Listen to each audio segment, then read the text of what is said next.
The locomotive's whistle cut through the desert air like a lonesome coyote's cry, and Margaret Caldwell pressed her gloved hand against the window, watching the endless expanse of red earth and sagebrush roll past. The train cars swayed and lurched, iron wheels grinding against tracks that stretched toward the New Mexico territory like a promise or a threat. She'd left Boston 3 weeks ago, and with each mile west, the weight of her wedding ring seemed to grow lighter, though she still wore it, a widow's armor. She'd learned was worth more than gold in a land where unattached women drew attention like water drew desperate men. The car was thick with tobacco smoke and the smell of unwashed bodies. Cowboys dozed with their hats pulled low, spurs catching the late afternoon light that slanted through grimy windows. A pair of cavalry soldiers played cards near the back, their blue uniforms faded from sun and dust. A merchant with soft hands and harder eyes had tried to strike up conversation when she'd first boarded in Kansas City, but she'd learned the art of polite dismissal, keeping her responses short and her gaze distant. Next stop, Copper Creek. The conductor's voice carried over the engine's rhythm. 30 minutes, folks. Last chance for supplies before we push into Apache territory. Margaret's stomach tightened. Copper Creek, the name on the letter folded in her traveling case. The one from her late husband's cousin promising work at a boarding house. It wasn't much of a plan, but it was the only thread she had to follow into this vast unknown. Back in Boston, her late husband's family had made their intentions clear: marry his younger brother or find herself without their protection. The choice, if it could be called that, had been simple.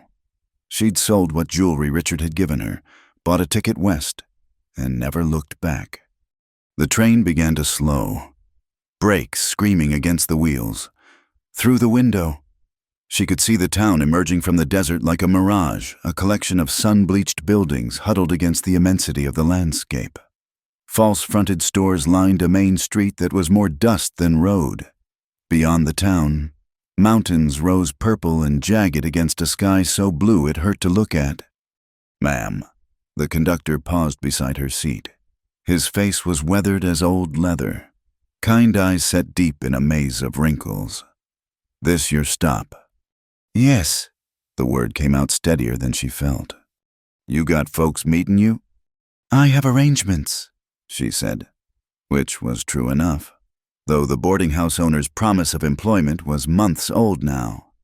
He nodded slowly, the way men did when they wanted to say more but knew better. "Well, you be careful. Copper Creek's rough around the edges. Got a good sheriff, though. Jake Morrison, Ranger's son. Him or his deputy'll help if you need it." Margaret thanked him and gathered her things, a carpet bag with her few dresses, a small trunk with books and personal items, and the traveling case with her money and important papers. Everything she owned in the world, light enough to carry but heavy with the weight of starting over. The platform was chaos. Passengers pushed past, eager to stretch their legs or find the saloon. Freight handlers unloaded cargo, cursing creatively in English and Spanish. The sun hit her like a physical blow after the relative cool of the train car. This wasn't the gentle warmth of a Boston summer. This was heat with teeth, dry and merciless. Mrs. Caldwell." She turned to find a woman approaching somewhere past 40, with steel-gray hair pulled back severely and a face that had seen too much sun and too little kindness. She wore a practical brown dress and an expression that mixed hope with suspicion. "I'm Sarah Morrison," the woman said. "I own the boarding house. Got your letter saying you'd be on today's train." Her eyes took in Margaret's traveling dress, too fine for Copper Creek, though she'd chosen her simplest and her city-pale skin. "You're younger than I expected." "I'm 26, Margaret said, lifting her chin slightly. "And I'm ready to work." Sarah's mouth quirked in what might have been approval. "We'll see about that. Desert has a way of testing folks. Come on, then. Let's get you out of this sun before you melt." They walked through the town, Sarah pointing out landmarks with economical gestures. "General store, Doc Holcomb's office. He's usually sober after noon. Milligan's saloon, you'll want to cross the street rather than walk past the doors." Sheriff's office is there, jail's in back. The boarding house sat at the edge of town, a 2-story building that had seen better days but stood solid against the elements. A sign out front read, "Morrison's Boarding House Clean Beds, Hot Meals," in faded letters. "Used to be my husband's family place," Sarah explained as they climbed the front steps. "He was a ranger, died 5 years back, Comanche raid." She said it matter-of-factly, the way people discussed death out here, like weather or the price of beef. "Left me with this place and a son who thinks he has to save everyone like his daddy tried to." Inside was cooler, darker, smelling of lye soap and something baking. The front parlor held mismatched furniture that had been mended multiple times but kept clean. A Mexican woman emerged from what must be the kitchen, wiping flour-dusted hands on her apron. "Rosa, this is Mrs. Caldwell. She'll be helping with the house." Sarah switched to rapid Spanish, and Rosa nodded, studying Margaret with dark, intelligent eyes before responding. "Rosa says you look like you'll blow away in the first dust storm," Sarah translated, though Margaret suspected that wasn't exactly what had been said. "She'll teach you the kitchen work. I'll handle the rooms and linens until you get your strength up." Margaret set down her bags, feeling the ache in her arms. "I'm stronger than I look." "Maybe so," Sarah said. "But looking strong and being strong are two different things out here. You'll learn, or you'll be on the next train east. Either way, we'll know soon enough." She showed Margaret to a small room at the back of the house, barely large enough for a narrow bed and washstand. But it had a window that looked out toward the mountains and a door she could close. "Supper's at 6 for the boarders," Sarah said. "You'll help serve. Breakfast is at dawn. Washing on Mondays, mending when needed. Pay is room, board, and $2 a week. Questions?" Margaret had 1,000 questions, but none that Sarah Morrison could answer. How did you learn to live in a place that seemed determined to kill you? How did you shed your old skin and grow a new one, tough enough for this landscape? How did you stop jumping at every strange sound in the night? "No questions," she said instead. Sarah nodded and turned to go, then paused. "That ring you're wearing, real widow or convenient story?" Margaret met her gaze steadily. "Real, 8 months ago, consumption." "Good," Sarah said. And Margaret wasn't sure if she meant good that she was really a widow or good that she wasn't lying about it. Saves explaining, "Men here respect a widow's grief. Gives you breathing room to find your feet." After Sarah left, Margaret sat on the narrow bed and looked around her new home. Through the thin walls, she could hear Rosa singing in the kitchen, the sound of boots on the boardwalk outside, a dog barking somewhere in the distance. The room was plain as a nun's cell, but it was hers, earned by her own choice rather than granted by a man's charity or obligation. She unpinned her traveling hat and set it aside, then walked to the window. The sun was beginning its descent toward the mountains, painting the desert in shades of gold and crimson. It was beautiful in a way that had nothing to do with the manicured gardens and gas-lit streets she'd known. This was beauty with thorns, beauty that demanded respect rather than admiration. A rider passed by on the street below, moving with the easy grace of someone born to the saddle. He wore a gray shirt and leather vest, a gun belt slung low on his hips, hat pulled down against the sun. Something about the way he sat his horse alert but relaxed, ready for trouble but not looking for it, made her think of the conductor's words. The sheriff, the ranger's son. As if sensing her gaze, he looked up. For a moment, their eyes met. His were blue, startling against sun-darkened skin.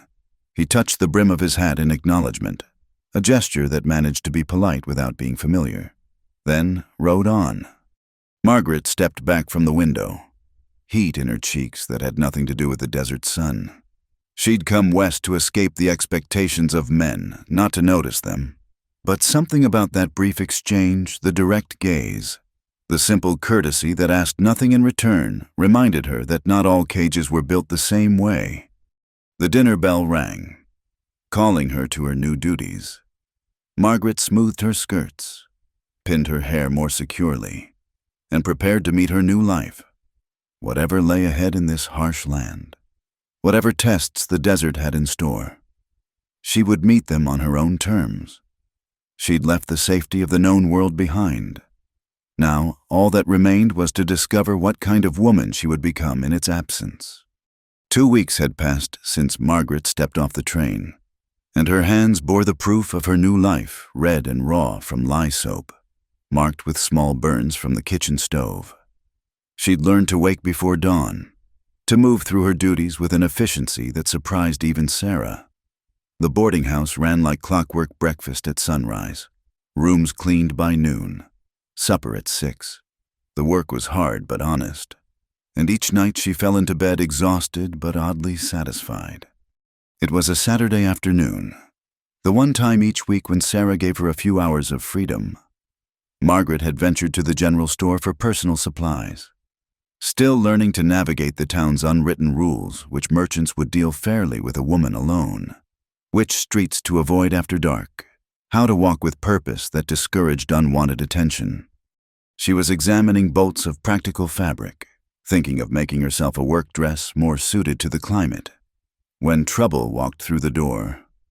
3 men, trail dirty and whiskey bold, their spurs ringing against the floorboards like rattlesnake warnings. Margaret recognized the type drifters who'd sold their last shred of decency for the next drink. "Well, well," the tallest one said, his voice oil-slick with false charm. "What have we here, a real lady? Boys, ain't seen one of those in a dog's age." Margaret kept her eyes on the fabric, though every muscle tensed. The shopkeeper, Mr. Paulson, cleared his throat nervously from behind the counter. "Gentlemen, perhaps you'd like to see our selection of tobacco?" "Shut your mouth, old man," the second drifter said casually, hand resting on his pistol. "We're having a conversation with the lady." The tall one moved closer, bringing the smell of sweat and sour whiskey. "What's your name? Pretty thing you married, though I guess that don't matter much out here." "Please leave me be," Margaret said quietly, hating how her voice shook. "Please," he mimicked in a high falsetto. "Ain't that sweet? Boys, she said please." His hand reached for her arm, and Margaret jerked back, knocking over a display of canned goods. The crash echoed through the store like gunshots. "The lady asked you to leave her be." The voice came from the doorway, low and steady as bedrock. Margaret looked up to see the sheriff, Sarah's son, standing backlit by the afternoon sun. He wore no badge, but authority sat on him like a well-worn coat. "This ain't your business, Sheriff," the tall drifter said, though his hand moved away from Margaret. "Everything in my town is my business."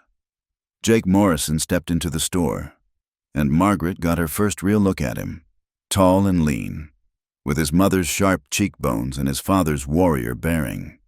Those startling blue eyes she'd glimpsed from her window were cold now as winter sky. "You boys are new, so I'll explain once. We treat women with respect in Copper Creek. Touch her again, and you'll be picking your teeth out of the dirt." The third drifter, younger than the others, went for his gun. Jake's hand moved like lightning, and suddenly his Colt was out and aimed, hammer cocked, before the younger man's weapon cleared leather. "Son," Jake said conversationally, "that would be a mistake. Drop it." The gun clattered to the floor. "Smart boy. Now, you 3 are going to pay Mr. Paulson for those canned goods you made the lady spill. Then you're going to walk out nice and peaceful. There's a trail camp 5 miles north. I suggest you find it." "You can't run us out of town for talking to a woman," the tall one protested. Jake's smile was thin as a blade. "I'm not running you out. I'm giving you advice. Men who can't hold their liquor and their manners tend to have accidents in Copper Creek. Fall downstairs, walk into door frames. Tragic, really." The threat hung in the air like smoke. The drifters looked at each other, calculating odds. Whatever they saw in Jake Morrison's face convinced them. They tossed coins on the counter and filed out, the tall one pausing at the door. "This ain't over, Sheriff." It is unless you make it otherwise. Jake replied evenly. Your choice. After they left, the store seemed to exhale. Mister. Paulson rushed to pick up the scattered cans, muttering apologies. Jake holstered his weapon and turned to Margaret. Are you hurt? No, She stopped, realizing her hands were trembling. Thank you. No need for thanks. Just doing my job. He studied her face with those penetrating eyes. You're the widow staying at my mother's place, Mrs. Caldwell. Margaret, she said, then wondered why she'd offered her given name. Jake. He bent to help Paulson with the cans, moving with an economy of motion that spoke of a man comfortable in his own skin. First time dealing with trail trash. In Boston, rude men at least pretended to be gentlemen. Out here, men show what they are pretty quick. Makes it easier in some ways. He straightened, handing the last can to Paulson. You did right, not engaging. Some women think they need to be polite, even when men are being wolves. That kind of thinking can get you hurt. I'll remember that. See that you do. He moved toward the door, then paused. You know how to use a gun? No. Might want to learn. A woman alone should have options besides hoping someone's around to help. Is that an offer to teach me? The question surprised them both. Margaret felt heat rise in her cheeks, but Jake just tilted his head thoughtfully. Could be. Sunday afternoons. I practice out by Miller's Creek, mile past the cemetery. Follow the cottonwoods. If you're interested. He touched his hat brim and was gone before she could respond, leaving Margaret standing among the scattered goods with her heart beating faster than it should. That's a good man. Mister, Paulson said quietly. Nothing like his father, God rest him, but good in his own way. Caleb Morrison was all fire and brimstone, hunting outlaws like it was a holy calling. Jake's more like water, flows around trouble when he can, but when he can't. The shopkeeper shook his head. Well, those boys today got off easy. Margaret made her purchases and walked back to the boarding house, mind churning. She'd come west to escape the expectations of men, to find freedom in widowhood. The last thing she needed was to complicate her life with shooting lessons from a man whose presence seemed to fill whatever room he occupied. But as she helped serve supper that evening, she found herself thinking about options, about the weight of a gun in her hand versus the helplessness she'd felt in the store, about blue eyes that saw too much and a voice that promised safety without asking anything in return. You're quiet tonight, Sarah observed as they cleared dishes. Heard there was trouble at Paulson's. Your son handled it. Sarah's expression was unreadable. Jake's got his father's instinct for trouble and his own ideas about justice. Sometimes I don't know if that's a blessing or a curse. He offered to teach me to shoot. Sarah stopped wiping the table and looked at her sharply. Did he now? I'm thinking about accepting. Might be wise, might be foolish. Depends on what you're looking to learn. Sarah resumed cleaning, but her movements were thoughtful. Jake doesn't offer things lightly. If he says he'll teach you, he will. But be careful, Margaret. My son carries wounds that don't show. His father's death, the weight of that badge, the things he's had to do. He's not a man for casual anything. That night, Margaret lay in her narrow bed listening to the sounds of the town settling into sleep. Through her window came the distant music from the saloons, the bark of dogs, the creak of wood cooling from the day's heat. Somewhere out there, Jake Morrison was making his rounds, keeping the peace in a place that seemed held together by little more than habit and hope. She thought about the way he'd moved in the store, controlled violence held in check by will alone, the way those drifters had backed down, recognizing something in him that went deeper than the badge. She thought about her late husband, Richard, who'd never held a gun in his life, who died coughing blood into handkerchiefs while speaking of poetry and philosophy. There was a kind of honesty in this hard land that she was beginning to understand. Men were what they were, for better or worse. Jake Morrison wore his capability like armor, used his strength to shield others. It wasn't the worst thing to find in a man. When Sunday afternoon came, Margaret found herself walking past the cemetery, following the line of cottonwoods along the creek. The sound of gunfire led her to a clearing where Jake stood, shooting at targets nailed to fence posts.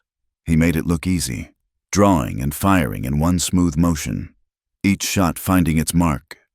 "You came," he said without turning around. "I need those options you mentioned." He holstered his weapon and faced her. In the afternoon light, she could see his mother had been right about wounds that didn't show. There was something in his eyes, a wariness, a weight that spoke of hard choices and harder consequences. "First lesson," he said, pulling a smaller pistol from his saddlebag. "Respect the weapon. It's not good or evil, just a tool. What matters is the hand that holds it." He showed her how to hold it, how to sight, how to squeeze the trigger smooth and easy. When she fired the first shot, the recoil surprised her, made her stumble. Jake steadied her with a hand on her elbow, his touch impersonal but solid. "Hurts a little," she said, ears ringing. At first, he agreed, and she remembered those words from the store, when those rough men had grabbed her arm and left bruises. "Will it sting?" she'd asked without thinking when he'd helped bandage a small cut from the fallen cans. "At first," he'd said then, adding with a slight smile, "then you'll crave more." She'd thought he was joking about the bandaging, but now, watching him demonstrate the proper stance, she wondered if he'd meant something else entirely. The clarity that came with capability, the addiction of being able to defend yourself. "Again," he said simply. Margaret raised the gun and fired. The desert had its own language. Margaret learned. And in the 2 months since she'd begun her shooting lessons with Jake, she'd started to understand its vocabulary. The way the wind shifted before a dust storm, how the coyotes fell silent when something didn't belong, the particular shade of green that meant water hid beneath dry creek beds. She'd changed too, her city-soft hands now calloused and capable. Her pale skin touched gold by the sun despite the bonnet Sarah insisted she wear. The mirror showed a different woman than the one who'd stepped off the train leaner. Harder, with eyes that watched the horizon instead of the ground. "You're getting to be a fair shot," Jake said one Sunday as she reloaded the Remington .44 he deemed her ready for. They'd moved beyond simple target practice to what he called practical situations, drawing from a holster, firing while moving, shooting in different lights. Fair. Margaret squeezed off 3 shots in succession, all hitting within the target's center ring. "I'd say I'm better than fair. Pride comes before a fall, especially out here." But he was almost smiling. That rare expression that transformed his face from stern to something approaching warm. "My father used to say the desert doesn't care how good you think you are. It'll humble you quick enough." Margaret had learned not to push when he mentioned his father. Jake parceled out pieces of his past like a miser with gold coins, each revelation precious for its rarity. She knew Caleb Morrison had been a Texas Ranger before coming to New Mexico, that he'd died 5 years ago in what everyone carefully called the Comanche Trouble, and that Jake carried his father's badge now despite never officially joining the Rangers himself. "Tell me about him," she said quietly, surprising herself with a request. Jake was quiet for so long she thought he wouldn't answer. He stared out at the mesas, their red faces painted purple by the approaching evening. "He was complicated," Jake finally said. "Half the territory thought he was a hero. The other half thought he was a stone killer. Maybe both were right." He picked up a piece of shale, turning it over in his fingers. He believed in justice like other men believe in God, absolute, unforgiving. Didn't matter if a man was white, Mexican, or Indian if he broke the law. My father would hunt him to the ends of the earth. "That sounds admirable." "Does it?" Jake's laugh was bitter as alkali water. "He spent so much time chasing outlaws. He forgot he had a family. My mother raised me more alone than married.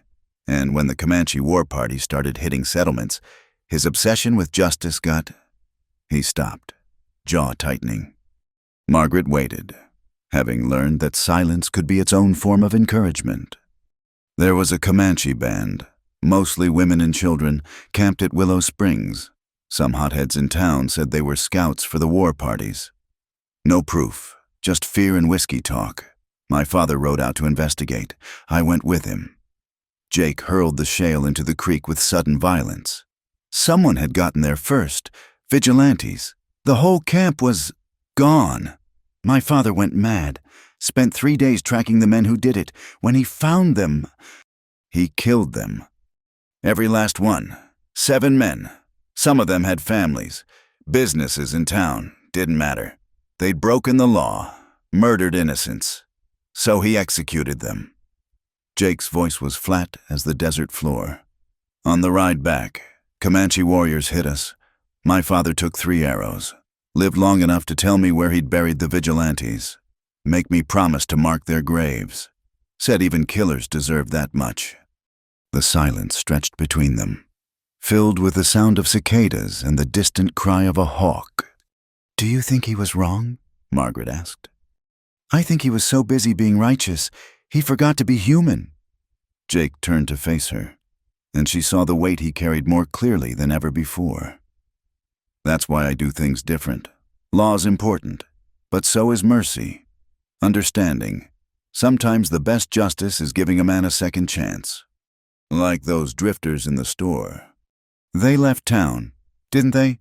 No blood spilled, no widows made. That's a good day in my book." Margaret holstered the Remington, the weight of it now familiar on her hip. "Your mother worries about you." "My mother worries about everything. Comes from being a ranger's widow, raising a lawman's son." He gathered the spent shells, methodical as always. "What about you? What ghosts are you running from?" Margaret Caldwell. It was the first truly personal question he'd asked her, and Margaret found herself wanting to answer honestly. Not ghosts, cages. She looked out at the vast expanse of desert, so different from Boston's narrow streets. "My husband was a good man, kind, educated, gentle. He wrote poetry and read philosophy and never raised his voice, even when the consumption took hold. But his family, they saw me as property to be passed along. First to Richard, then when he died, to his brother, like I was a piece of furniture or a good brooding mare. So you ran. So I chose." The distinction mattered. "Maybe that makes me a coward. Or it makes you brave. Takes courage to leave everything you know." They walked back toward town as the sun dropped behind the mountains, their shadows long across the sand. This had become part of their routine, the walk back. Sometimes talking, sometimes sharing comfortable silence. Margaret had learned to match her stride to his, to read the subtle changes in his expression that passed for conversation. "There's something I should tell you," Jake said as they neared the cemetery. "Those drifters from the store, word is they've joined up with Cole Dandridge's bunch." Margaret felt a chill despite the evening warmth. She'd heard the name whispered in the boarding house. Cole Dandridge ran cattle and anything else that would turn a profit, operating just inside the law when it suited him, just outside when it didn't. "Are they coming back?" "Maybe.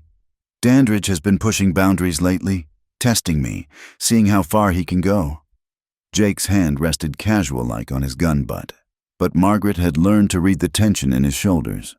"You need to be careful. A woman who stands up to his men, learns to shoot, that might stick in his craw." "Are you trying to scare me off?" "I'm trying to keep you alive." He stopped walking and faced her. "This isn't Boston. Margaret, men like Dandridge don't follow rules of civilized society. If they decide you're a problem, then I'll be ready." She touched the Remington's grip. "You taught me well." "I taught you to shoot. There's a difference between hitting targets and facing down men who'd kill you for sport." His voice roughened. "I've seen what men like that do to women. I won't have it happen again. Not in my town. Not to—" He stopped, but Margaret heard what he didn't say. "Not to you." The words hung between them like heat lightning, illuminating things better left in shadow. "I should get back," she said quietly. Sarah will wonder. I'll walk you to the door. That's not necessary. It is to me. They completed the walk in silence, but it was a different quality of quiet now, charged with unspoken possibilities. At the boarding house gate, Jake touched his hat brim in his usual farewell, but held her gaze a moment longer than custom required. Same time next week. If you'll have me, Margaret replied, then blushed at the unintended implications. Jake's almost smile appeared again. Always, Mrs. Caldwell. Always. She went inside, helped with the evening meal, made small talk with the boarders, all while her mind kept circling back to that moment by the cemetery. The way his voice had changed when he spoke of protecting her. The weight of that always. That night, as she cleaned her Remington by lamplight, another skill he'd insisted on teaching her, Margaret thought about the stories she'd heard of the frontier. Wild tales of adventure and romance, of untamed men and the women who loved them. She'd thought them foolish fantasies, written for bored Eastern ladies. Now, feeling the gun oil on her fingers and remembering the steady warmth of Jake's hands correcting her grip, she wondered if those stories had missed the point entirely. It wasn't about taming anyone. It was about finding someone whose wildness matched your own, whose brokenness fit against yours like puzzle pieces. Outside, a coyote howled, and its pack answered from the hills. Margaret smiled and continued cleaning her weapon, preparing for whatever tomorrow would bring. The desert was teaching her its language, and she was finally learning how to respond. The storm came without warning on a Tuesday evening, turning the sky green-black and filling the air with the smell of rain that might never fall. Margaret was closing shutters in the boarding house when the wind hit, driving sand through every crack and crevice. The building groaned like a ship at sea. "Everyone to the root cellar," Sarah shouted over the howling wind. The boarders stumbled down the stairs, traveling salesmen, a surveyor from the railroad, 2 miners passing through. Rosa muttered prayers in Spanish as she helped herd them below. Margaret was checking rooms when she heard a different sound beneath the storm's fury. Horses, riders coming fast. Through a gap in the shutters, she saw them 5 men driving a small herd of cattle down Main Street, using the storm as cover. Even in the swirling dust, she recognized the tall figure from the general store. Cole Dandridge's men, rustling cattle under cover of the storm. She should have gone to the cellar, should have minded her own business like any sensible woman. Instead, Margaret grabbed her shawl and slipped out the back door, fighting her way through the wind toward the sheriff's office. If Jake was making rounds, someone needed to witness what was happening. The wind nearly knocked her down twice before she reached the jail. The office was empty, Jake already out in the storm somewhere. But through the window, she could see the rustlers driving the cattle toward the old Hernandez corral at the edge of town, abandoned since the family fled back to Mexico. Margaret made her decision. She'd learned to recognize brands in her time here, and those cattle bore the triple C of the Carson Ranch, good people who couldn't afford the loss. She pulled her shawl tight and headed for the corral, staying close to buildings for protection from the wind. She was nearly there when a hand grabbed her arm, yanking her into an alley. Margaret spun, reaching for the Remington at her hip, but stopped when she saw Jake's face. "What in blazes are you doing out here?" He had to shout to be heard over the storm. "Dandridge's men. They're stealing Triple C cattle." His expression darkened. "I know. I've been tracking them. Now get back to—" The gunshot cut through the storm's noise like thunder. Jake shoved Margaret behind a water barrel as more shots followed.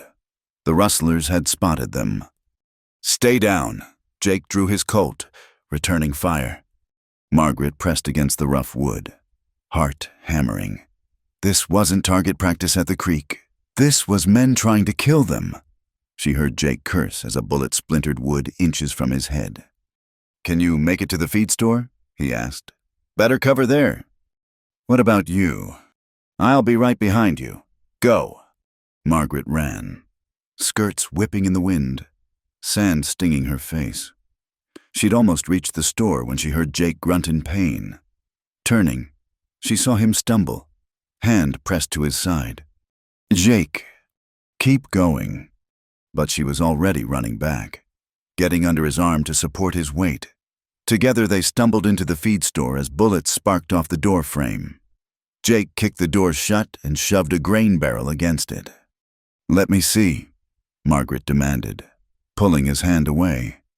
Blood seeped through his shirt, but the wound looked more painful than fatal, a graze along his ribs.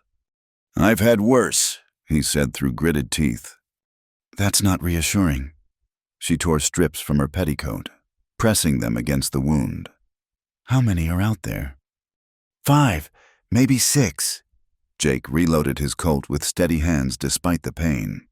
"They'll try to wait us out or burn us out. In this storm won't last forever." As if to prove him right, the wind began to ease slightly. Through gaps in the wallboards, Margaret could see shapes moving outside, surrounding them. "Sheriff Morrison," the voice was mocking. Familiar. The tall drifter from the store. "You got something belongs to us. That pretty widow? Send her out, and maybe we let you live." "Go to hell, Wallace," Jake called back. "Already been, didn't care for the climate." Wallace laughed. "Mr. Dandridge. He doesn't like folks interfering with his business, but he might be willing to negotiate. The woman for your life. Fair trade." "The only trade you'll get is lead for lead." Margaret checked her Remington. 6 shots. Jake had taught her to always keep one chamber empty for safety. So 5 shots. Not enough against 6 men. "I won't let them take you," Jake said quietly, reading her thoughts. "Not while I'm breathing. That's what worries me." She met his eyes. "You're already bleeding for me." "Margaret." The way he said her name, soft and desperate, made her chest tight. "If something happens..." "Nothing's going to happen." She moved to a window, peering out. "They're spreading out, trying to flank us." "You've learned well." "I had a good teacher." She spotted movement by the side door. "There, coming around the grain bins." Jake moved despite his wound, positioning himself to cover that approach. The storm was dying now, dust settling like snow. Soon they'd have no cover at all. "Wallace," Jake called out. "You want to dance? Let's dance. You and me. Winner walks away." "Jake, no," Margaret whispered.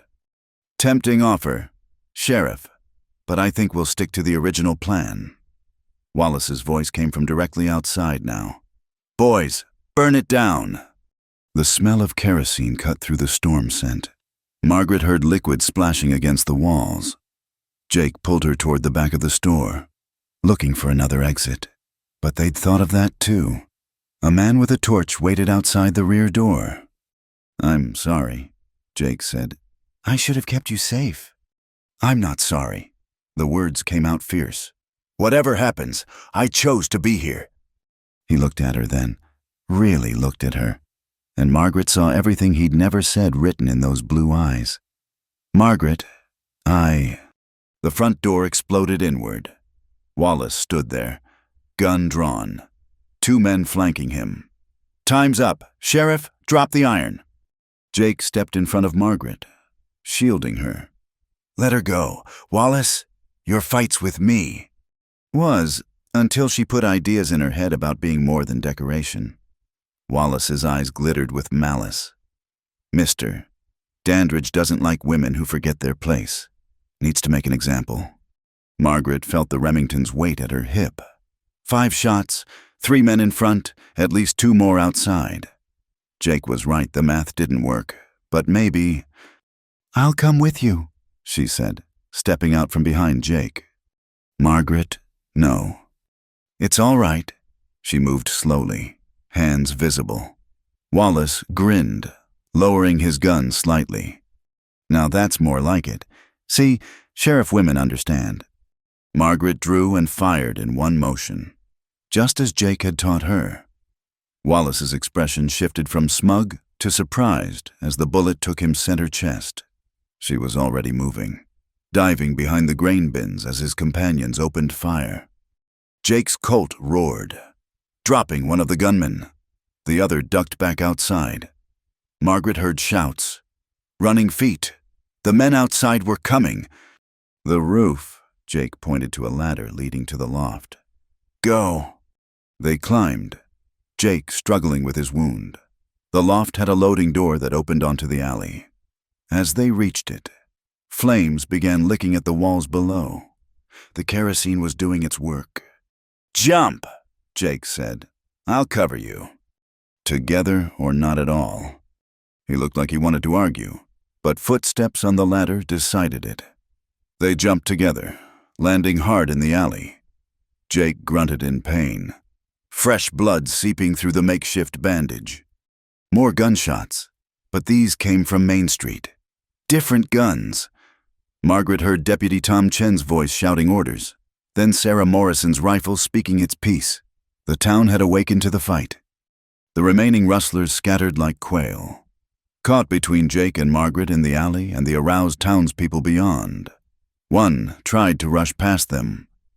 Jake's bullet knocked him spinning into the dust. Another threw down his gun, hands high. In minutes, it was over. The feed store burned merrily, but bucket brigades were already forming. Tom Chen had 2 rustlers in irons. Wallace lay where he'd fallen. Margaret's shot true as any she'd fired at the creek. You all right? Sarah appeared, rifle in hand, taking in her son's bloodied shirt with a mother's frightened eyes. I'll live, Jake said, thanks to Margaret. Sarah turned to her, something unreadable in her expression. You killed a man. He was going to kill your son. Margaret was surprised how steady her voice sounded. I'd do it again. Sarah nodded slowly. Then you're learning what this country demands of its women. Come on, let's get him to Doc Holcomb. As they helped Jake down the street, Margaret caught him looking at her with that expression she'd seen in the feed store, just before Wallace broke in. What were you going to say? She asked quietly. Later, he promised. When I'm not bleeding and you're not covered in gunpowder. But Margaret thought she already knew. It was written in the way he'd shielded her, the desperate sound of her name on his lips, the fact that he'd been willing to die rather than let them take her. The desert had taught her about many things: survival, strength, the thin line between life and death. But it was teaching her about love, too. Not the gentle, proper affection she'd known with Richard, but something fierce as a sandstorm, necessary as water, dangerous as a loaded gun. Will it sting? She'd asked once. So long ago, it seemed. At first, he'd answered. Then you'll crave more. He'd been right about both parts. Cole Dandridge arrived in Copper Creek 3 days after the feed store burned, riding in like a thundercloud with 20 men at his back. Margaret watched from the boarding house window as they filled Main Street, their presence a deliberate show of force. Dandridge himself was smaller than she'd expected, neat as a banker in his black coat and string tie, but his eyes were flat and dead as a snake's. Stay inside, Sarah ordered, checking the loads in her rifle. All of you, this is law business. But Margaret could see Jake from her window, standing alone in front of the sheriff's office with his left arm still bound from the bullet graze.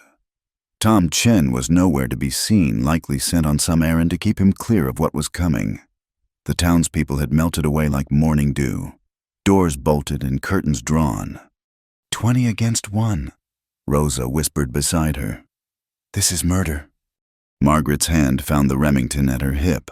After the shooting at the feed store, she'd taken to wearing it always, even in the house. Not if I can help it.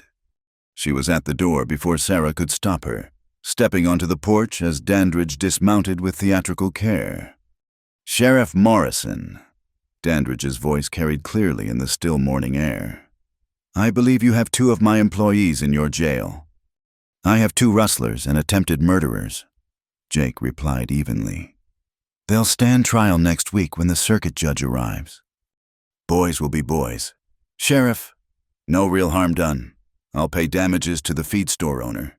compensate the Carson Ranch for their cattle. Everyone goes home happy. Except Wallace. Hard for a dead man to go anywhere. Dandridge's expression flickered. Yes, I heard about that. Your woman's handiwork. They say, interesting company you keep.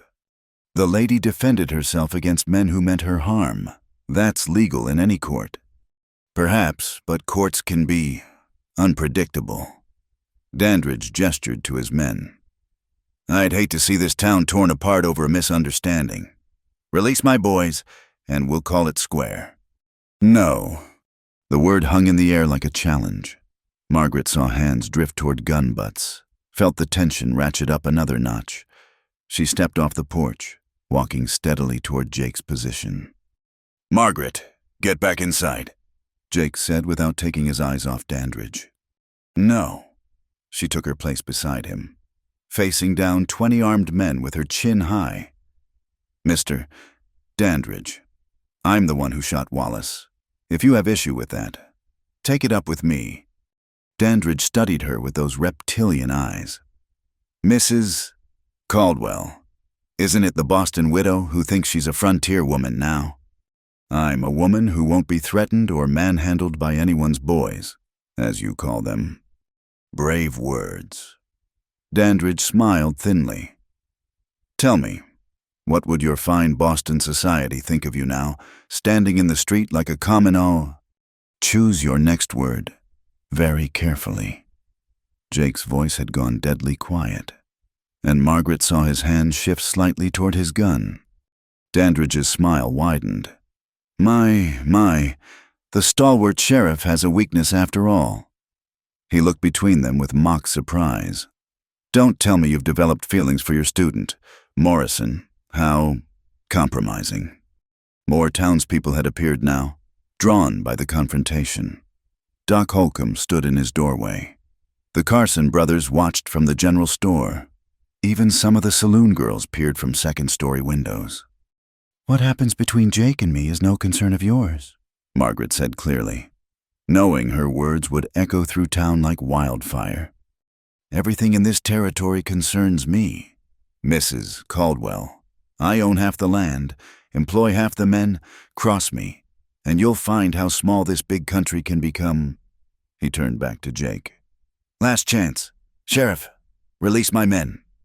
You know my answer. Then you know mine. Dandridge mounted his horse with the same theatrical precision. I'll be staying at the Grand View Hotel. You have until sundown to reconsider. After that, he tipped his hat mockingly to Margaret. Well, accidents happen in the desert. Women disappear. Sheriffs die in the line of duty. Tragic, but common enough. He wheeled his horse and led his men down Main Street, leaving silence in their wake. Inside, now, Jake said, gripping Margaret's arm. She let him guide her to the sheriff's office, noting how the townspeople scattered again like spooked chickens. Once inside, Jake slammed the door and rounded on her. What were you thinking I told you to stay inside? You were facing 20 men alone. That's my job, not yours. His control cracked, and she saw the fear beneath the anger. Do you understand what you've done, what you've declared to the whole town? That I won't hide while men I care about face danger alone. The word hung between them. Inadequate for what she felt, but more than she'd admitted before. Jake sank into his chair, suddenly looking exhausted. Dandridge wasn't bluffing. He'll come for you now. Use you to get to me. Then we'd better be ready. He laughed bitterly. There is no we, Margaret. There can't be. Look what happened the last time you nearly died in that store. I nearly got you killed. I made my choice. And I'm making mine. You're leaving on tomorrow's eastbound train. I'll wire ahead to... No. This isn't a discussion. You're right. It's not. Margaret moved to the door. Because I'm not leaving, not the town, and not you. Margaret, you said I needed to learn to shoot so I'd have options. Well, I've learned, and I'm choosing to stay and fight. She paused at the door. The question is, Whether you'll let me fight beside you or waste energy trying to protect me from my own decisions." She left before he could respond, but heard something hit the wall as she closed the door. Back at the boarding house, she found Sarah waiting with grim understanding. "Saw what happened out there, what you declared. I spoke the truth. Truth's dangerous in a place like this." Sarah studied her carefully. "You know what's coming. Dandridge will try to take me, use me as leverage. And I'll be ready." Sarah nodded slowly. "Rosa, bring my husband's gun box, the one in the attic." When the box arrived, Sarah opened it to reveal a matched pair of Colt Navies, engraved and well-maintained. Caleb carried these before he got his ranger badge. "Jake doesn't know I kept them." "Sarah, I can't." "You stood with my son against 20 men. That makes you family, official or not." She pressed one of the guns into Margaret's hands. "Dandridge thinks you're a weak point. Let's show him different." That afternoon, Margaret helped prepare the boarding house like they were expecting a siege. They moved mattresses against windows, filled buckets with water, loaded every gun in the place. The regular boarders were given the choice to leave or fight. Most left. 2 stayed the railroad surveyor, who'd fought in the war, and, surprisingly, one of the miners, a quiet man named Josiah, who simply said he didn't hold with men threatening women. As the sun tracked toward evening, Jake appeared at the door. He looked haggard, and Margaret could see the weight of command on his shoulders. "Can we talk?" he asked quietly. She led him to the small garden behind the house, where Rosa grew herbs and a few stubborn flowers. The evening light turned everything golden, deceptively peaceful. "Tom's back," he said. "He's watching the jail. I've deputized 6 men, good ones, who won't run when the shooting starts." "Will it be enough?" "Maybe. If Dandridge follows the pattern, he'll send men here first, try to grab you while others hit the jail." He turned to face her fully. "I need you to understand something. What you said out there, what people think we are to each other. Dandridge will use that. He'll hurt you to break me. I know." Do you really?" His control slipped again. "Because I've seen what men like him do to women they consider problems. I've found the bodies. Margaret, I've had to tell families." She stopped his words with her fingers against his lips. "I know the risks. I've made my choice." He caught her hand, held it against his face like something precious. "I can't lose you, not when I've just found you. Then we'd better make sure you don't." He kissed her then, fierce and desperate, and Margaret understood this was what he'd been trying to say in the feed store. Not with words, but with action, the language he spoke most fluently. When they broke apart, she saw everything in his eyes: love, fear, determination, all tangled together like desert vines. "When this is over," he said roughly, "when Dandridge is dealt with and the town is quiet again, will you let me court you proper the way a lady should be courted?" "Despite everything," Margaret laughed. "Jake Morrison, I've killed a man for you, declared myself to the whole town, and I'm preparing to fight a range war at your side. I think we're past proper courtship." "Maybe, but you deserve it anyway. Flowers and Sunday dinners and all the things I don't know how to do." "I don't need those things. I need you, alive and whole when this ends." A bell began ringing the alarm from the jail. Jake's face hardened back into the sheriff's mask. "It's starting. Remember what I taught you. Stay with Sarah and Rosa. Don't try to be a hero." "Same to you." He kissed her once more, quick and hard, then was gone, striding back toward whatever destiny waited in the growing darkness. Margaret watched him go, then went inside to prepare for war. The sun touched the horizon, painting the desert red as blood. Somewhere in town, Cole Dandridge was setting his pieces in motion. But Margaret had pieces of her own now, courage earned in gunpowder and grit, love declared under an open sky, and the bone-deep knowledge that some things were worth fighting for.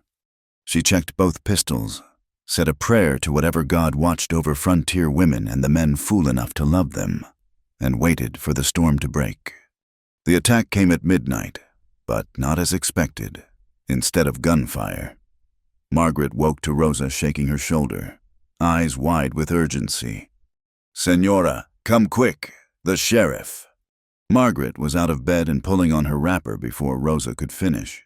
In the kitchen, she found Doc Holcomb tending to a man she didn't recognize, a Mexican vaquero, bleeding from a knife wound. "This is Miguel Reyes," Doc explained, not looking up from his work. "He rides for the Carson Ranch. Tell her what you told me, son." Miguel's English came broken through pain and urgency. "The patron, Senor Carson. He sent me to warn. I hear things in the cantina. Dandridge's men, they talk when drunk. The sheriff, his mother." Ice formed in Margaret's stomach. What about his mother? Not his mother by blood. His true mother. She lives with the Comanche. They say Dandridge knows this secret. He will use it. The room spun. Margaret gripped the table edge, pieces falling into place. Jake's careful words about his father, the way people sometimes looked at him, as if seeing something that didn't quite fit, his skin that tanned deeper than most, the angles of his face that she'd thought merely handsome but now recognized as different. "Half-blood," Sarah said quietly from the doorway. She'd been listening. "I suspected, but Caleb never said, just brought the boy home one day. Said he was our son now. I never asked questions." "Dandridge will destroy him with this," Doc said grimly. "Mixed blood is barely tolerated. Mixed blood wearing a badge, the town will turn on him." "Where is Jake now?"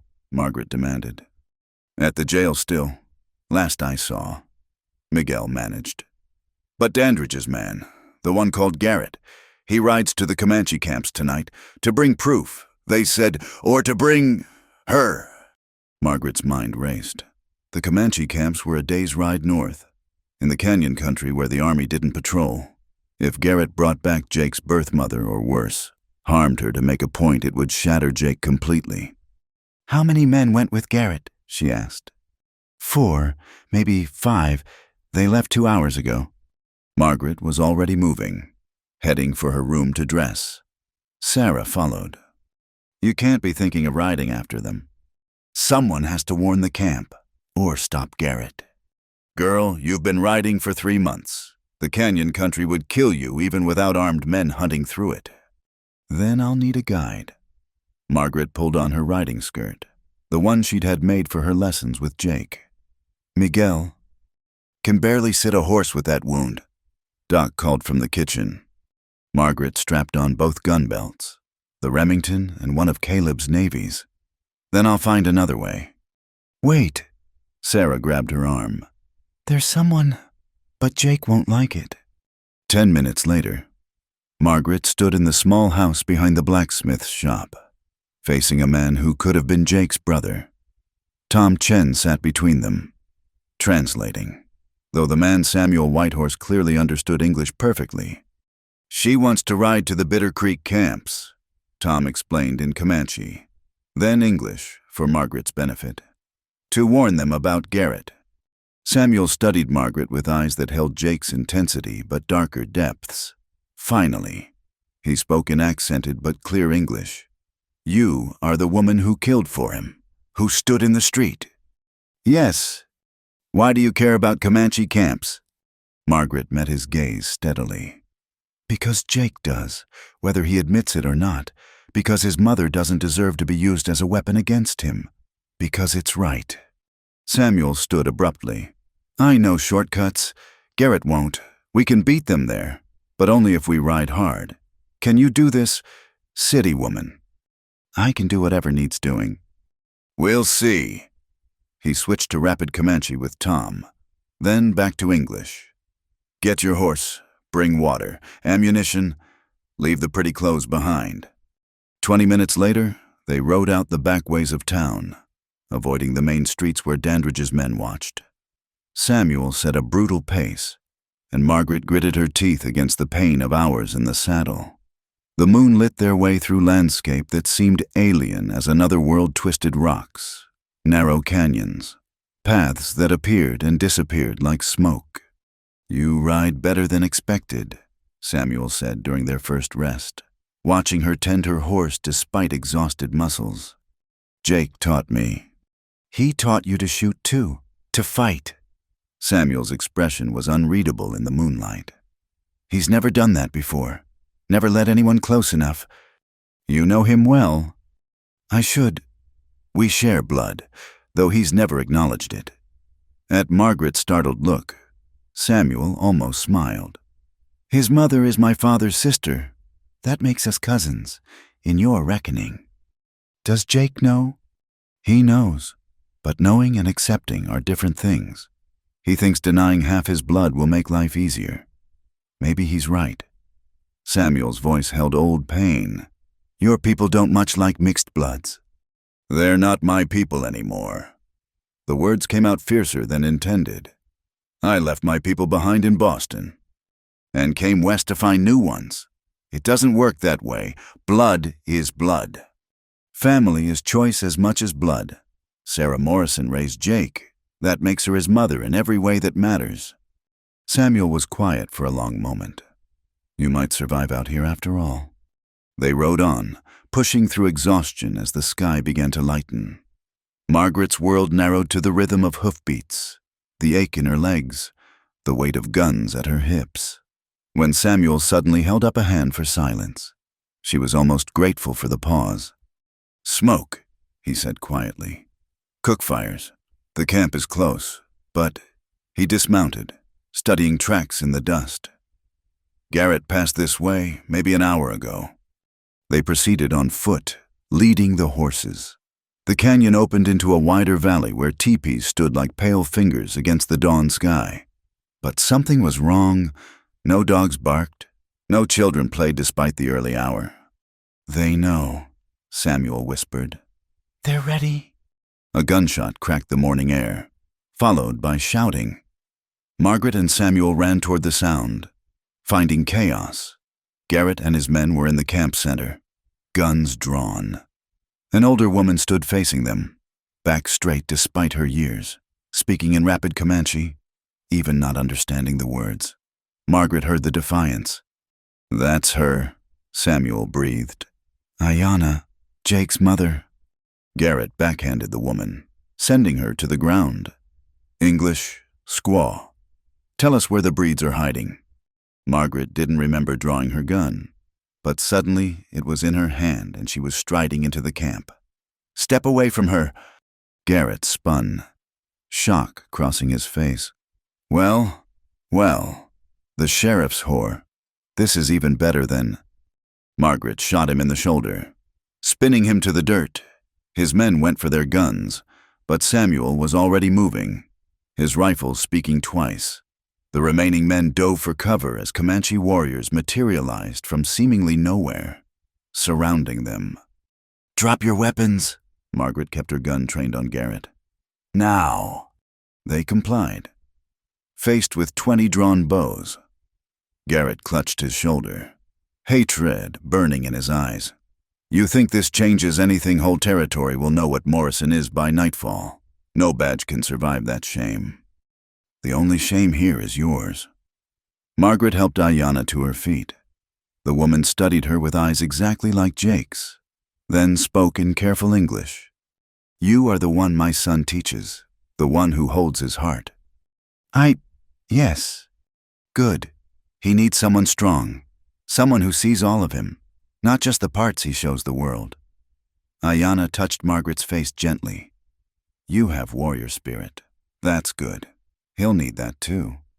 "Touching," Garrett spat. "Wait till Dandridge hears." Samuel's rifle butt ended his words, dropping him unconscious to the ground. "We need to get back," Margaret said urgently. "If Dandridge knows Jake is gone—" "He's not gone." The voice came from behind her, familiar and tight with controlled emotion. Margaret turned to find Jake standing at the canyon entrance, Tom Chen and 3 deputies behind him. His face was stone, but his eyes burned as they took in the scene his birth mother, Margaret, the downed Dandridge men. "How?" "Samuel sent a rider to town before you left. Thought I should know my woman was riding into danger. Again. The words were mild, but Margaret heard the storm beneath. Tom told me everything. About Dandridge's plan, about this. He looked at Ayanna, and Margaret saw years of denial crack like river ice in spring. The older woman approached slowly, reaching up to touch his face. My son, you have your father's strength, but you have my heart too, whether you claim it or not. I can't, Jake's voice broke. If people know, Tom said quietly. Dandridge made sure of that. Announced it in the Grandview Saloon an hour ago. Half the town heard. Jake closed his eyes, and Margaret saw him rebuild his walls brick by brick. When he opened them, the sheriff was back. Then we deal with what is not what we wish. He looked at his deputies. Take these men back to town. Add attempted murder to their charges. His gaze found Margaret. We need to talk, alone. They walked to the canyon rim as the sun climbed higher.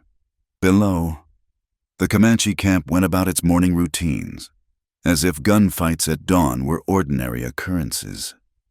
Maybe they were, Margaret thought. Maybe that was the price of survival out here. You could have been killed, Jake said finally. So could you, any day. That's the life we've chosen. I didn't choose to be half Comanche. No, but you choose every day to be a good man despite what people think. That's harder. He turned to her, searching her face. Knowing what I am, what people will say, you'd still stand with me. I have already stood with you. This changes nothing. It changes everything. A sheriff needs the town's respect. Hard to respect a... She stopped his words with a kiss, pouring everything she couldn't say into the contact. When she pulled back, his walls had cracked again. I love you, she said simply. Not the parts you show the world. All of you. Irish father, Comanche mother, complicated past, uncertain future. All of you. He pulled her against him, burying his face in her hair. Margaret, my Margaret. Always, she whispered. No matter what comes next.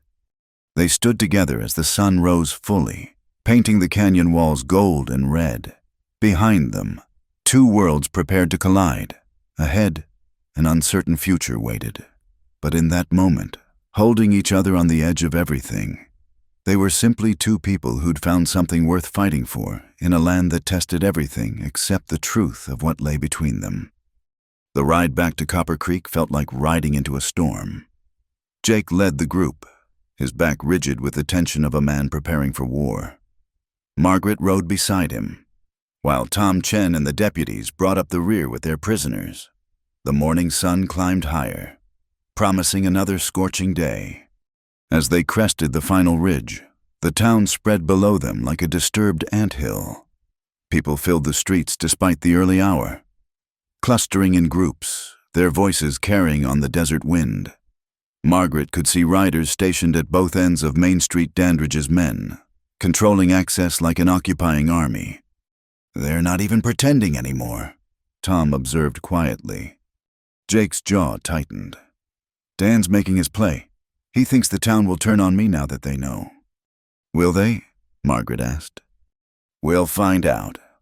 They entered town by the back streets, but word of their arrival spread faster than wildfire. By the time they reached the jail, a crowd had gathered. Margaret recognized faces: shopkeepers, ranchers, women she'd served at the boarding house. Their expressions ranged from curious to hostile to carefully neutral. Cole Dandridge stood on the hotel balcony like a general surveying his battlefield. He'd dressed for the occasion in his finest black suit, every inch the successful businessman addressing his inferiors. Citizens of Copper Creek, his voice carried clearly across the square. You've been deceived. The man you trusted with your safety, the man wearing your badge, has been lying to you all. Jake dismounted slowly, helping Margaret down before turning to face the crowd. His hand rested on his gun, but he made no move to silence Dandridge. Tell them. Morrison, Dandridge called. Tell them what you really are, or should I have Garrett? He stopped, noticing his man's absence and the prisoners being led to jail. His face darkened. No matter. The truth stands. Your sheriff is a half-breed. His mother is Comanche. The blood of savages runs in his veins. The crowd stirred uneasily. Margaret heard mutters, some angry, some uncertain. She moved closer to Jake, but he held up a hand, stopping her. "It's true," Jake said, his voice carrying despite speaking at normal volume. The crowd stilled, straining to hear. "My mother is Comanche. My father was Irish. I've worn this badge for 5 years, and my blood hasn't changed how I do the job." "Haven't you?" Dandridge descended from the balcony, working the crowd like a politician. "How many Comanche raiders have you let escape? Sheriff, how many times have you looked the other way when they stole cattle? Killed settlers?" "Never." The word cracked like a whip. "I've upheld the law equally, regardless of who broke it." "Like when you hunted down those men who massacred the Willow Springs camp," someone called from the crowd, Old Weber, the German blacksmith. "Your father killed 7 white men for defending themselves against savages. My father killed 7 murderers who slaughtered women and children." Jake replied steadily. "The law doesn't see color when it comes to murder." "But you do." Dandridge seized the opening. "You see your mother's people. That's why you protect them. Why you—" "Enough." The voice came from an unexpected source. Sarah Morrison pushed through the crowd, and Margaret was shocked to see her carrying Caleb's old ranger badge. "You want to talk about Jake's blood? Let's talk about it." Sarah faced the crowd, fierce as any frontier woman defending her young. "Yes, his birth mother is Comanche, but I raised him. I taught him right from wrong. I watched him grow into a better man than his father. And Caleb was the best man I knew." "You knew," someone gasped. "You knew and never told us." "What was to tell? That a boy needed a home, and we gave him one, that he grew up to protect this town better than anyone." Sarah's eyes found faces in the crowd. "Tom Watson, when rustlers took your horses, who tracked them for 3 days to get them back Mary Sullivan, when your husband died, who made sure those claim jumpers didn't steal your land, Ben Chen, when your son was beaten for being Chinese, who arrested the men responsible." "That was different." Dandridge interjected. "We didn't know." "You didn't know what? That the man doing right by you had mixed blood. Does that change what he did?" Sarah turned to the crowd. "Every one of you has a story. Every one of you has been helped by Jake Morrison. Now you'll turn on him because his blood isn't pure enough." "It's not about gratitude." Dandridge's control slipped. "It's about what's proper, what's right. We can't have a half-breed sheriff. What will people say? What will happen to property values? To business? When word spreads that Copper Creek is run by a—" The gunshot cut him off. Not from Jake or any of his people, but from the edge of the crowd. One of Dandridge's own men had dismounted, gun drawn. "Boss says enough talking," the gunman announced. "Time to clean house." Everything happened at once. Dandridge dove for cover as his men opened fire. Jake shoved Margaret behind a water trough as bullets filled the air. Tom Chen and the deputies scattered, returning fire. The crowd screamed and ran, some for cover, others just running. Margaret found herself pressed against rough wood, Jake's body shielding hers as lead splinters flew overhead. She managed to draw the Navy Colt, looking for targets. "The jail!" Jake shouted over the gunfire. "They're going for the jail!" Sure enough, several of Dandridge's men were advancing on the building where Garrett and the others were held. If they freed the prisoners, the odds would shift dramatically. "Go," Margaret said. "I'll cover you." Like hell. She was already up and firing, the Navy Colt bucking in her hand. Her shots drove the advancing men to cover, buying precious seconds. Jake cursed but moved. Tom Chen beside him, both racing for the jail. From her position, Margaret could see the battle fragmenting. Some townspeople had grabbed weapons and joined the fight, Weber the blacksmith with an ancient shotgun, the Carson brothers with their rifles. Others huddled in doorways, waiting to see which way the wind would blow. A figure moved in her peripheral vision. Dandridge, trying to flank Jake's position. Without thinking, Margaret shifted aim and fired. The bullet sparked off stone inches from Dandridge's head, driving him back. "You missed," he taunted. "Warning shot," she called back. "Next one won't be—" More gunfire from the jail. Through the smoke, she saw Jake and Tom had made it inside. The sound of breaking wood suggested someone was trying the back door. Margaret started to move, but strong hands pulled her down. Samuel Whitehorse crouched beside her, war paint on his face and a Henry rifle in his hands. "Thought you might need help," he said calmly, then proceeded to demonstrate why the Comanche were feared warriors. His rifle spoke with deadly precision, and suddenly Dandridge's men were the ones diving for cover. "Behind you!" Margaret spun at his warning, firing at a man trying to creep up on their position. He stumbled back, clutching his arm. The battle raged for what felt like hours, but was probably minutes. Then, gradually, the gunfire slackened.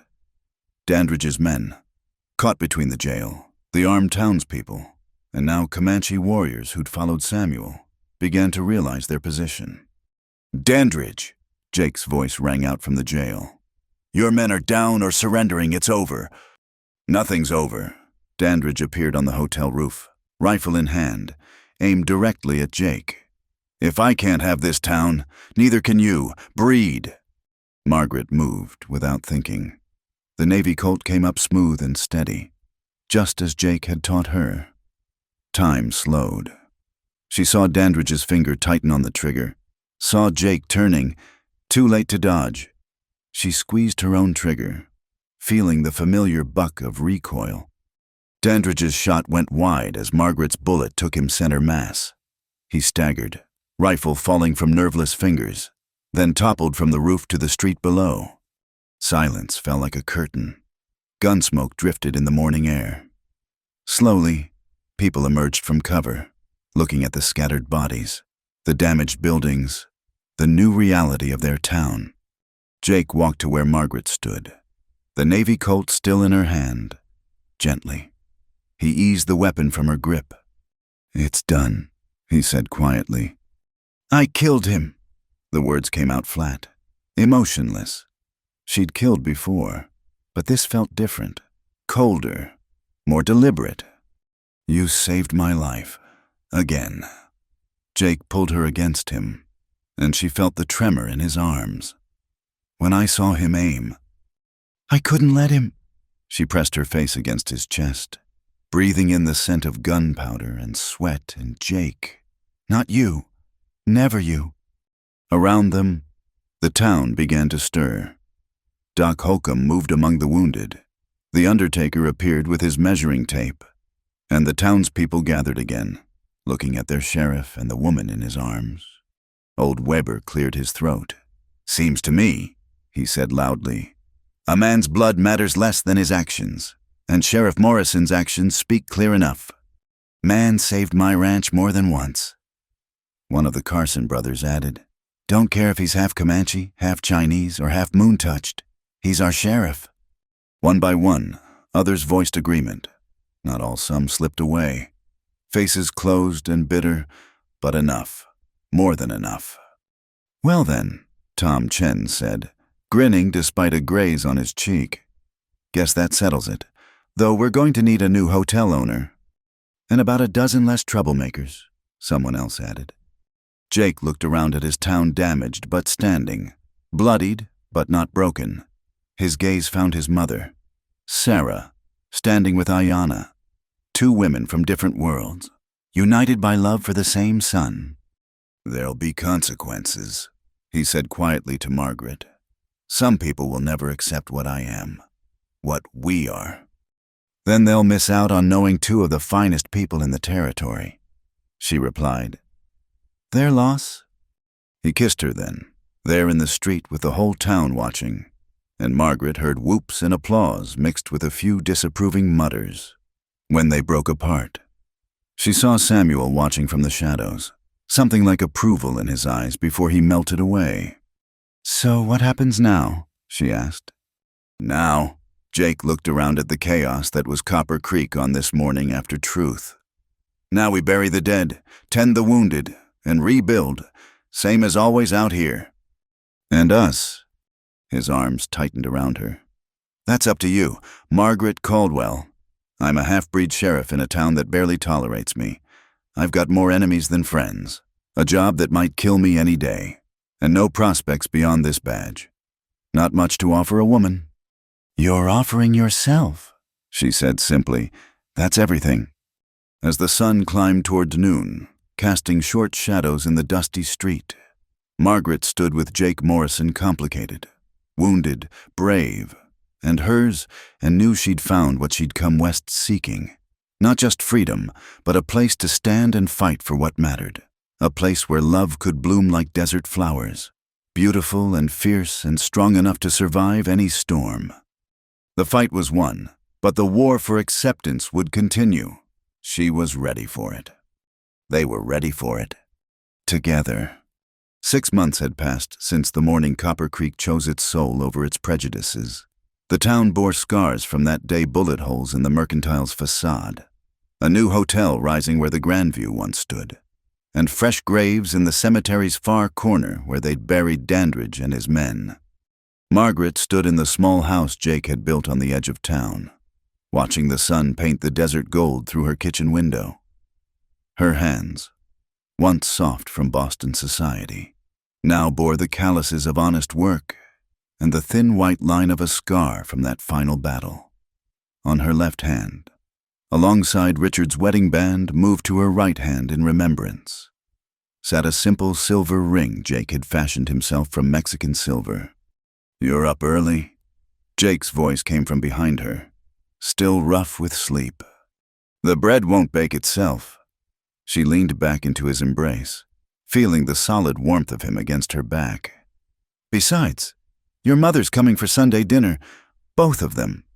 It had been Sarah's idea, these weekly dinners where his two mothers sat at the same table, sharing stories and slowly building understanding. The first had been awkward enough to make everyone wish for another gunfight instead. Now, Ayanna taught Margaret Comanche cooking while Sarah shared frontier wisdom. And somehow, it worked. Tom stopped by last night while you were at the boarding house, Jake said, pressing a kiss to her neck. The territorial governor's sending an inspector. Wants to review my appointment as sheriff, given the circumstances. Margaret turned in his arms, reading the tension he tried to hide. Let him come. Half this town would take up arms again if anyone tried to remove you. Half isn't all. It's enough. She touched his face, tracing the worry lines that had deepened these past months. We knew this would happen. People in power don't like being reminded that their neat categories don't hold. I could step down. Tom would make a good sheriff. We could leave. Start fresh somewhere. Jake Morrison, you listen to me. Her voice carried the steel she'd forged in desert heat and gunpowder smoke. We didn't fight for this town just to run when bureaucrats get nervous. This is our home. These are our people. We stand and face whatever comes. He smiled then, that rare, full smile that transformed him. Yes, ma'am. A knock interrupted them. Margaret opened the door to find Samuel Whitehorse, dressed in a mix of traditional and white man's clothing that had become his compromise. Cousin, he greeted Jake, who still tensed slightly at the acknowledgement of their kinship, but no longer denied it. I bring news. Scouts report soldiers coming. A full company. The inspector. More than that, they wear cavalry insignia, Indian fighters. Jake's expression hardened. How far? 2 days, maybe 3. They move slow, like men who expect no resistance. Or men so confident in their power they don't care about speed. Margaret added. She'd learned to read the politics of force in this hard land. They spent the morning preparing, sending riders to alert the ranches, checking weapons, planning contingencies. By afternoon, the town hummed with nervous energy. Some families packed wagons, ready to flee if violence came. Others cleaned rifles and counted ammunition. You should go to the boarding house, Jake said as they walked the main street. If fighting starts, I'll be beside you. We've had this discussion. We have. I keep hoping for a different outcome. Hope somewhere else. Despite everything, he almost laughed. Stubborn woman. You wouldn't have me any other way. No, he agreed softly. I wouldn't. The next morning brought unexpected visitors. Not soldiers, but a small group of Comanche, led by a dignified older man Margaret recognized as Ayanna's brother, the chief Samuel had mentioned. With them rode someone surprising Judge William Thornton, the circuit judge who'd been due to arrive for the rustlers' trials. Sheriff Morrison. The judge dismounted stiffly, trail dust covering his black coat. I apologize for my delay. I was detained by federal authorities who wanted to discuss your situation. And I told them what I'm about to tell you. The law is the law. You've upheld it fairly and well. Your bloodline is irrelevant to your competence. He glanced at the Comanche delegation. Though I admit, riding here with your uncle's band gave me perspective on the complexity of your position. My uncle has something to say, Jake said carefully, still navigating the protocols of two worlds. The chief spoke in Comanche, with Samuel translating. He says the bluecoats come not for you, but for us. They claim we've been raiding, stealing cattle. It's a lie, but they seek an excuse to drive us from our lands. The cavalry commander, Colonel Baylor, has a reputation. Judge Thornton added grimly, he sees no distinction between hostile and peaceful bands. If he attacks the camps, it'll be Willow Springs again, Jake finished. Except sanctioned by the government. Margaret felt the weight of decision settling on Jake's shoulders. Stand with the town that had barely accepted him, or with the people of his blood who needed protection. She knew him well enough to see the war inside him. There's another way, she said suddenly. All eyes turned to her. What if the bands came here camped outside town temporarily, under the sheriff's protection? It would be harder for the cavalry to attack civilians inside of a territorial town. Bring Indians to town? Judge Thornton raised an eyebrow. That's unprecedented. So is a half-Comanche sheriff, Sarah said, arriving with Ayanna. Seems like Copper Creek specializes in precedent breaking. The debate raged for hours. Some townspeople were horrified at the idea. Others, remembering how Comanche warriors had helped in the fight against Dandridge, were willing to consider it. Finally, Old Weber spoke the deciding words. These people fought for us. Seems only Christian to return the favor. By evening, a sight unprecedented in territorial history unfolded. Comanche teepees rose on the flat ground south of town, within clear view of Main Street. Women and children, elders and warriors, nearly 100 souls seeking sanctuary under the protection of a badge and a town's conscience. Margaret helped organize supplies, translating through Samuel and Ayanna. She watched Jake move between worlds, speaking Comanche with his uncle, English with the townspeople, building bridges word by careful word. You're something to see, Rosa told her as they distributed blankets. 6 months ago, you were a frightened city woman. Now look at you. I had good teachers, Margaret replied, but she felt the truth of the change. The desert had burned away who she'd been, leaving someone harder, stronger, more herself than she'd ever been in Boston's drawing rooms. The cavalry arrived at dawn on the third day. Colonel Baylor was everything Margaret had expected, ramrod straight, eyes cold as winter, accompanied by men who looked eager for blood. Sheriff Morrison, the colonel's voice dripped contempt. You'll disperse this illegal gathering immediately. Nothing illegal about it, Jake replied calmly. These people are under my protection as Sheriff of Copper Creek. Your authority doesn't extend to harboring hostiles. I see no hostiles, just families seeking safety. Don't play games with me, half-breed. Baylor's mask slipped, showing the ugliness beneath. I have orders to deal with the Comanche threat. Stand aside or be swept aside. Colonel, Judge Thornton stepped forward. I'm Judge William Thornton. Territorial Circuit Court. Any action against peaceable civilians would be murder under territorial law. Sheriff Morrison would be within his rights to arrest you. You'd side with savages over the United States Army. I side with the law, sir, as does the sheriff. The standoff stretched taut as wire. Margaret counted soldiers, calculated angles of fire, noted where townspeople had positioned themselves. If shooting started, it would be a massacre. Then Sarah Morrison did something unexpected. She walked out between the two forces, carrying a coffee pot and cups. "Gentlemen," she announced, "it's early, and tempers run hot on empty stomachs. Coffee." The absurdity of it, a frontier woman offering coffee like they were at a church social, broke the tension momentarily. Other women followed her lead, emerging with food and drink. Soon, soldiers found themselves accepting biscuits from the same women they'd been prepared to shoot past. "This is ridiculous," Baylor sputtered. "This is civilization," Judge Thornton corrected. "Something you seem to have forgotten, Colonel." The standoff continued for 3 days.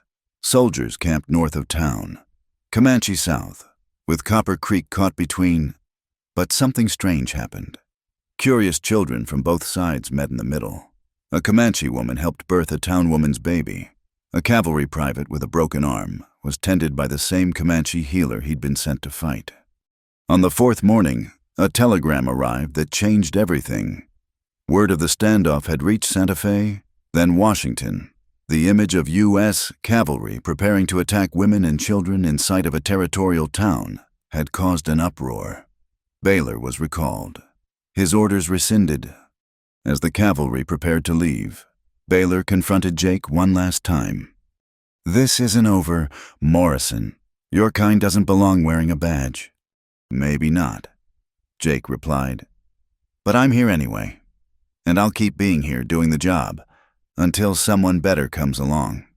After the soldiers left, the Comanche prepared to return to their camps. Jake's uncle approached, speaking through Samuel. "He says you've proven yourself a bridge between worlds." Samuel translated. "That's a hard path, but an important one. He's proud to call you nephew." Jake's voice roughened. Tell him I'm honored." As the teepees came down and the band prepared to move, Ayanna embraced Margaret. "You make him whole," she said simply. "Guard that gift." "With my life," Margaret promised.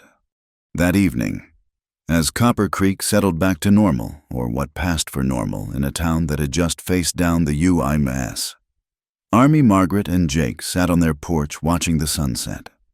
"It's not over," Jake said quietly. "There'll be other Baylors, other challenges." "I know." Margaret took his hand, feeling the calluses that matched her own. "But we'll face them. Together." "Will it sting?" he quoted softly, remembering that long-ago moment in a burning feed store. "At first," she completed.